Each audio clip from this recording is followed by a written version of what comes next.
Tem novidade importante sobre Marcos Rocha, explicando por que não voltou para o Galo. Últimas de mercado, bastidores, finanças e seleção brasileira. Fala aí pessoal, sou Jorge Nicola, bem-vindos a mais um vídeo do canal, sempre bom ter vocês por aqui. Sem perder tempo, pedir para deixar like, se inscrever no canal, ativar as notificações. Hora de falar sobre a seleção brasileira que perdeu de novo.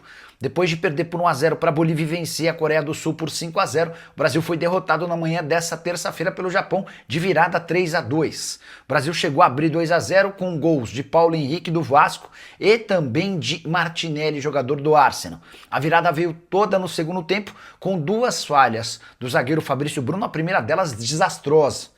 Ele no segundo lance acaba desviando a bola para dentro do próprio gol. Dá para dizer que o terceiro erro, ou o terceiro gol, nasce de uma infelicidade do Hugo Souza.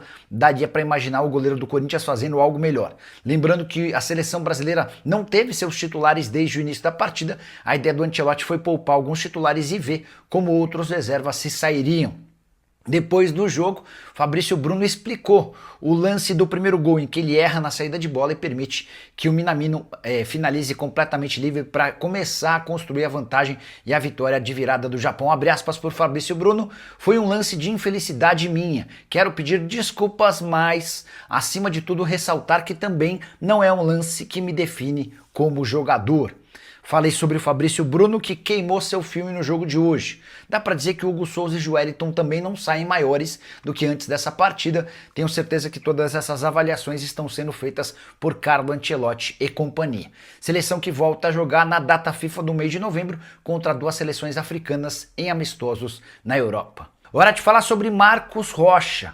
Lateral direito que pertence ao Grêmio, ele em entrevista ao Duda Garbi explicou por que não voltou para o Atlético Mineiro, apesar da excelente relação com o clube. Vale a lembrança de que o Marcos Rocha deixou durante essa temporada o Palmeiras e fechou com o Grêmio. Abre aspas para o lateral direito: quando surgiu a oportunidade de sair do Palmeiras, a gente ligou para o Atlético, mas o Cuca não quis.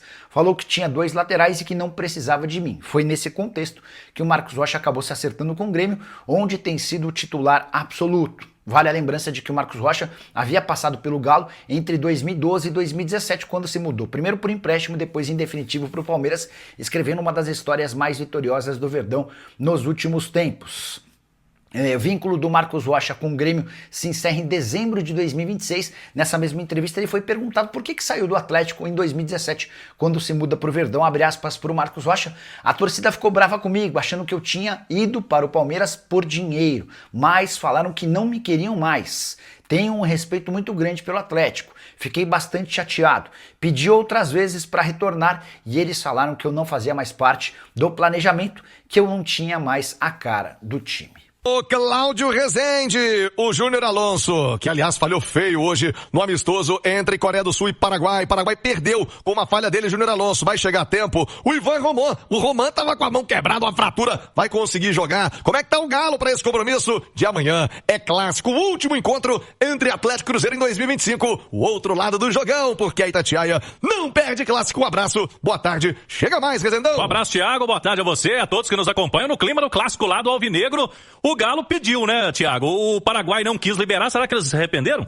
Porque ele não era pra ter jogado hoje. Se ele tivesse liberado pro Galo, volta mais cedo, ele não teria falhado lá. Devia ter liberado, Cláudio, até pra explicar, né? A gente não pode usar as imagens no YouTube, mas era um lance até parecido com o do Fabrício Bruno, né? A bola meio que dominada ali, ele rebate pro meio da área e sai o gol da Coreia do Sul, abrindo o marcador pra seleção coreana. E foi 2 a 0 pra Coreia. E aí é o seguinte, Thiago, como o Júnior Alonso atuou nessa partida de hoje, o Atlético traçou todas as possibilidades possíveis de voos comerciais para que ele pudesse chegar ainda a tempo do clássico, mas não tem nenhuma opção que o jogador pudesse vir da Coreia do Sul e chegar a tempo de amanhã à noite para jogar o clássico. Das opções que foram traçadas pelo Atlético, Thiago, o horário que ele chegaria mais cedo, podemos dizer assim, né, em Belo Horizonte, já na madrugada de quinta-feira. Então não daria tempo. Agora o Atlético, como ele não vai vir, não vai ter essa pressa toda, ele deve chegar na manhã de quinta aqui em BH, já se preparando o Júnior Alonso para o jogo do fim de semana contra o Corinthians, e de lá o Galo já segue para o Equador para 2 jogos importantes. Um é o Campeonato Brasileiro, o Corinthians, e depois o Independiente Del Valle pela Sul-Americana. Então o Alonso não chega a tempo, e o Alan Franco que vai jogar hoje à noite. O Alan Franco também não foi liberado, o Atlético chegou a pedir para a seleção do Equador. O Equador joga hoje em Guadalajara, no México, contra o México, e no caso do o Alan Franco, ele não chegaria a tempo também. O Atlético traçou todo tipo de voos também para o volante, mas as logísticas são complicadas, Thiago. Não dava tempo dele chegar também para o clássico de amanhã. Você falou no Ivan Roman. O Ivan Roman vai pro jogo ou não vai? Essa é a grande pergunta, né? Até por isso que o Atlético vai deixando esse mistério. Tem matéria no site tatiaesporte.com.br. Vitor abriu o jogo sobre a situação do zagueiro. Não descartou a possibilidade da presença do chileno jogando com uma proteção. Departamento médico do Galo que vai definir se o Ivan Roman vai ou não disputar o clássico. Por falar no Vitor, Pedro Abílio conversou com ele, vamos trazer aqui na Itatiaia o Vitor falando da importância desse clássico e também do xará dele, o Vitão, zagueiro de 17 anos, que pode ser a opção do Sampaoli para esse clássico, mas primeiro o Vitor fala da importância do clássico, sempre um campeonato à parte. Quem sabe da importância, sabe o que o clássico representa para a continuidade da temporada. A gente sabe que o clássico é sempre um campeonato à parte, é sempre um jogo à parte. E claro que existe a preocupação, né, de algumas ausências. Tentamos antecipar o retorno de alguns, infelizmente isso não aconteceu. A gente sabia da dificuldade que isso representaria. Acho que vale também a reflexão. O único clube no Brasil que não teve atletas convocados. Isso nos gera alguns questionamentos também. Mas acho que mais do que lamentar é darmos confiança aos que estão aí. Os treinos têm sido bastante produtivos, bastante intensos, muita organização, bastante orientação, bastante diálogo. Claro que faz falta ter jogadores importantes também, mas é o momento de dar confiança àqueles que estão disponíveis. E especificamente falando com o Vitão, vejo muitas virtudes. Claro que é um atleta muito jovem, 17 anos apenas, mas com muita capacidade de ser um grande protagonista da posição. Até comento ali nos treinamentos que vejo alguma similaridade com o próprio Hever, Eu tive a oportunidade de viver o processo de formação junto com o Hever, Então vivi muito com ele na base também. Então consigo enxergar algumas virtudes parecidas em termos de qualidade técnica, em termos de imposição, bola aérea, É um jogador que tem um futuro promissor, Espero que ele consiga comprovar isso aí no dia a dia e conforme for surgindo as oportunidades na equipe principal também. Tá aí então, Vitor, propriedade para falar aí do Vitão, o zagueiro que ficou com o time principal do Atlético esses dias agora, porque será relacionado pro clássico nessas ausências importantes, que o Galo tem quanto a zagueiro, Thiago. Ô, Cláudio Rezende, mas vale lembrar que todo mundo, isso não define nem o Vitão, nem ninguém lá do Sub-17, mas o Sub-17 do Galo levou a lambada, hein, Cláudio? Complicou muito, A busca pelo título foi 4-1 pro Grêmio, o Galo teve jogador expulso, tomou um gol muito cedo, na falha do goleiro, foi 4-1 pro Grêmio, agora o Galo vai ter que tentar uma remontada difícil, mas quem sabe, Com 30 minutos tava 3-0. Mas o que acontece é o seguinte, que tomou o segundo gol na falta da expulsão, Exatamente. O cara foi expulso, tomou expulsão. Aliás, uma expulsão vergonhosa, Um negócio achei que aquilo ali foi... Não, nem falta foi.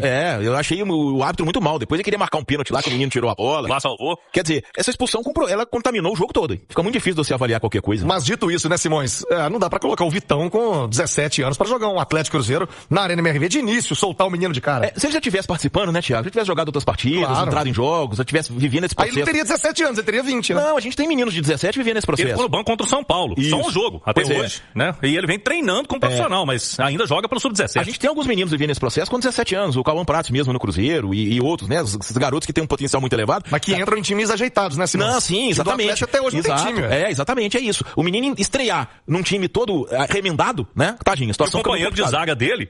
Tem nenhum jogo completo do Galo, Thiago? Porque ele entrou porque o Lianco machucou. Exatamente, não tem um Lianco pra jogar ao lado dele. Pra dar uma segurança, Exatamente, o próprio Vitor Hugo, que é um jogador experiente, também não tá no clássico. É um fator muito importante, Cláudio, muito relevante. Ô, Cláudio, eu vou trazer a Nath Fiuza também pra poder avaliar essa escalação do Atlético. Eu tô curioso sobre o meio-campo. Se a zaga já é esse desespero, você já confirmou que o Alan Franco não chega. Não chega. Fausto Vera, Gabriel Menino, porque não tem também o Igor Gomes, Vamos lembrar, que vinha sendo o segundo volante. Eu creio que não vai fugir disso. Ele já usou o Fausto Vera de zagueiro, não já? Já. Eu acho que vai usar de novo, vai não, Cláudio? Se não tiver o Ivan Roman, a chance é grande. Agora, se tiver o Ivan Roman, não precisa, Aí vai com o Ivan Roman, vai com o Juan, e o terceiro zagueiro dele seria o Saravia. Aí ele pode colocar os dois volantes, Fausto Vera e Gabriel Menino, com o Scarpa de um lado e o Arana do outro, Bernard, Dudu, e aí o Rony ou o Hulk. Eu acho que do meio pra frente, se ele tiver o Ivan Romano, facilita a situação pra ele. Já melhora bem, Melhora bem. Agora, se não tiver, aí o Fausto Vera de zagueiro, ele vai ter que arrumar outro volante. Sabe que o Scarpa vai de volante? É o famoso cobertor curto, né? Porque aí ele vai tirando daqui, mas aí falta ali, né, Thiago? Vai apertando. E o Galo, hein? E o Galo amanhã? A Arena MRV é o galão da massa em campo. Cláudio, procura pelo ingresso, melhorou. A massa vai comparecer em casa cheia ou não? A torcida tá desconfiada. O que você me conta também da venda de ingressos, Cláudio? Melhorou, Thiago. Já passamos de 25 mil torcedores garantidos e ainda restam aqueles resgates. O Atlético, a diretoria do Galo, crê que hoje vamos bater a marca de 30 mil pessoas garantidas no clássico amanhã. Então, tem amanhã ainda. Vamos ter a Arena MRV. Se não tiver completamente lotada, vai muito próximo disso, Thiago, para esse jogo Galo e Cruzeiro amanhã, 9h30 da noite. Então, a expectativa aí para mais de 30 mil torcedores na casa do Galo. E já tem ingresso à venda também, Thiago, para o jogo de sábado. Entre o Galo e o Grêmio. Esse jogo o Galo precisa virar aí. 4-1 pro Grêmio, jogo de ida. É a finalíssima do Brasileiro Sub-17. R$10 para não sócio e para o público em geral, R$20 no sabadão, 11 da manhã. Ô, Nath Fiuza, aí esse meio pra frente, hein? Eu não tô cogitando a possibilidade do Hulk fora. Eu sei que o São Paulo cogita, né? Mas eu não tô cogitando, não. O ataque do Galo, Nath Fiuza. O Rony desencantou. Será que pega uma moral e uma sequência, Nath?